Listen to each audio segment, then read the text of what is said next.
Friends, welcome to our YouTube channel savvy forensic. आज के इस वीडियो में हम बात करेंगे the double child murder case. ये केस में 15 ईयर ओल्ड 2 गर्ल्स का मर्डर हो गया था, जो 31 जुलाई 1986 को डॉन का एंड 21 नवंबर 1983 को लिंडा का मर्डर हो गया था। जो दोनों ही केस थे उनमें काफ़ी सिमिलरिटी थी एंड पैटर्न जो था वो काफ़ी सेम था। फॉरेंसिक इन्वेस्टिगेशन से पता चला था कि जो पहले गर्ल्स का रेप हुआ है देन उनका मर्डर हुआ है। उस टाइम बायोलॉजिकल एविडेंस एग्जामिनेशन के लिए कोई सच टेक्निक्स नहीं थी। Mostly fingerprint and blood grouping जैसी टेक्निक का यूज़ करते थे कोई भी केसेस सॉल्व करने के लिए। अब ये केस की जो स्टार्टिंग है 31 जुलाई 1986 को इवनिंग में 4:30 अराउंड डॉन अपने फ्रेंड के घर से रिटर्न आ रही थी, तब उसे लास्ट टाइम देखा गया था। अब उसकी जो बॉडी थी वो आफ्टर 2 डेज फील्ड में मिली थी। उसकी बॉडी ट्विग्स में कवर थी एंड कुछ ट्री की ब्रांचेस से कवर अप थी। अब पुलिस को कुछ भी एविडेंसेस नहीं मिल रहे थे केस सॉल्व करने के लिए, लेकिन एक सिमिलरिटी दिख रही थी। एक ऐसा केस जो थोड़े टाइम पहले हुआ था उस केस से काफ़ी सिमिलरिटी थी। वो केस था लिंडा मर्डर केस। 21 नवंबर 1983 को लिंडा का मर्डर हो गया था। उस केस में भी लिंडा जो थी वो सेम लोकेलिटी में रहती थी। वो इवनिंग में अपने फ्रेंड के घर से रिटर्न आ रही थी, तभी उसका मर्डर हुआ था और उसकी भी जो बॉडी थी वो स्ट्रेंगल्ड पोजीशन में मिली थी। तो इस तरह इन दोनों केसेस में काफ़ी सिमिलरिटी थी। अब यहाँ कुछ ये केस के ऑब्जर्वेशंस हम देखेंगे। जैसे कि जो लिंडा केस था उसमें पुलिस को एक विटनेस का कॉल आया था जिसने कॉलिन पिचफोर्क के बारे में बताया था और कहा कि वो उस लोकेलिटी का नहीं है जिस लोकेलिटी की लिंडा है एंड हो सकता है वही रिस्पॉन्सिबल है लिंडा मर्डर केस के लिए। जब कॉलिन को क्वेश्चनिंग के लिए बुलाया था तब उसने कहा कि वो अपने चाइल्ड के साथ था और उसी का ध्यान रख रहा था, और उसकी वाइफ से भी जब पूछा तब उसने भी ये कंफर्मेशन दे दिया था, इसीलिए उससे ज़्यादा क्वेश्चनिंग नहीं की। अब अगर डॉन केस की अगर बात करें तो वहाँ पर क्राइम सीन पर एक बायोलॉजिकल एविडेंस मिले थे। जब उनका एग्जामिनेशन हुआ तो ब्लड ग्रुपिंग टेक्निक से पता चला कि जो किलर है उसका ब्लड ग्रुप ए पॉजिटिव है। 1950 में डीएनए डिस्कवर हो चुका था। जब ये केस हुआ तब DNA profiling only paternity cases के लिए यूज़फुल थी और पैटर्निटी केसेस ही सॉल्व हो रहे थे।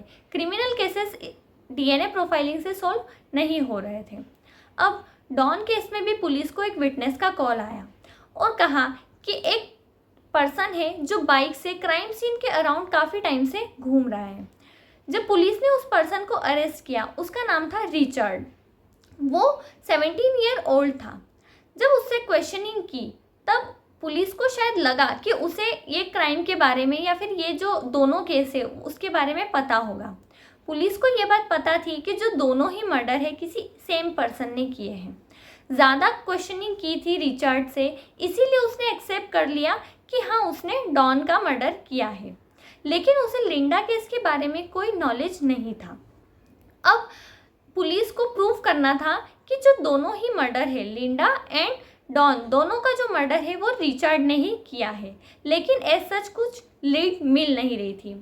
अब वो जो लोकेलिटी थी उस वक्त वहाँ का जो चीफ सुपरिटेंडेंट थे वो थे डेविड।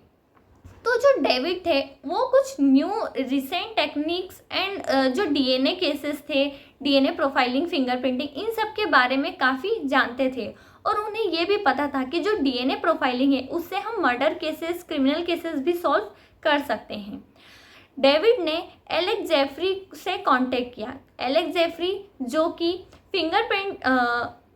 डीएनए फिंगरप्रिंटिंग के फादर थे एंड उन्होंने फिर ये केस के बारे में उनसे डिस्कस किया। एलेक्स जेफरी और उनके जो कलीग थे पीटर गिल एंड डेव, उस टाइम पर एक डीएनए एक्सट्रैक्शन मेथड जिसमें डीएनए को हम सेपरेट कर सकते हैं कोई भी बायोलॉजिकल फ्लूइड से, उसी पर काम कर रहे थे। अब पुलिस को भी पता था कि ये जो मेथड है उससे शायद रिचर्ड का जो ब्लड ग्रुप है अगर वो डीएनए प्रोफाइल मैच हो गया तो प्रूव हो जाएगा कि रिचर्ड ने ही दोनों मर्डर किए हैं। जब रिचर्ड के ब्लड को कलेक्ट किया और जो क्राइम सीन पर ब्लड मिला था वो सारे एग्जामिनेशन के लिए भेजे।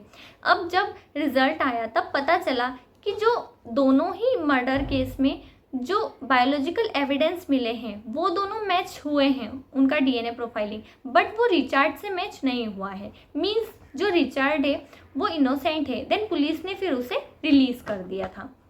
अब डेविड को ये केस सॉल्व करना था तो उन्होंने डिसाइड किया कि वो जो पर्टिकुलर लोकेलिटी जहाँ से ये दोनों गर्ल्स थी वहाँ पे 18 to 35 ये एज ग्रुप के जितने भी पर्सन्स थे, लाइक 5000 पर्सन्स थे, तो सभी का टेस्ट परफॉर्म होगा, डीएनए टेस्ट परफॉर्म होगा। और उन्होंने एलेक्स जेफरी से पूछा तो एलेक्स जेफरी ने बताया कि शायद 6 मंथ अराउंड कुछ लगेगा। तब डेविड ने इस टेस्ट को परफॉर्म करने के लिए बोल दिया था एंड जो भी मनी थी वो भी उन्हें दे दी थी।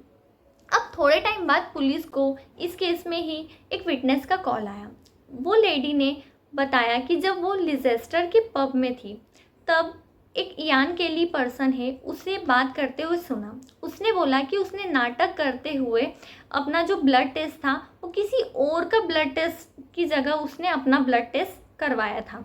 अब फिर जब पुलिस ने इयान केली को कस्टडी में लिया, देन जब क्वेश्चनिंग की तब उसने कन्फेस किया कि उसे 200 रुपीज़ पे किए थे एक सुपरविज़न ने, और जो सुपरविज़न था वो था कॉलिन पिचफॉर्क। मीन्स फिर पुलिस ने कॉलिन पिचफॉर्क को अरेस्ट किया। देन कॉलिन पिचफॉर्क को जब अरेस्ट किया तब इंट्रोगेशन के टाइम उसने कन्फेस कर लिया था कि जो दोनों ही गर्ल्स है उनका उसने पहले रेप किया है, देन उसने मर्डर किया है। फिर उसने बताया कि उस वक्त भी अपने सन को वो बाहर लेकर गया था और कार में थोड़ी देर के लिए बिठा दिया था। देन फिर वो जल्दी से वापस भी आ गया था ताकि उस वक्त उसकी वाइफ को कुछ पता ना चले। इस केस का कंक्लूजन भी यही था, जो कॉलिन पिचफॉर्क है उसे गिल्टी बताया and he was sentenced with 2 life sentence not existing 30 year old.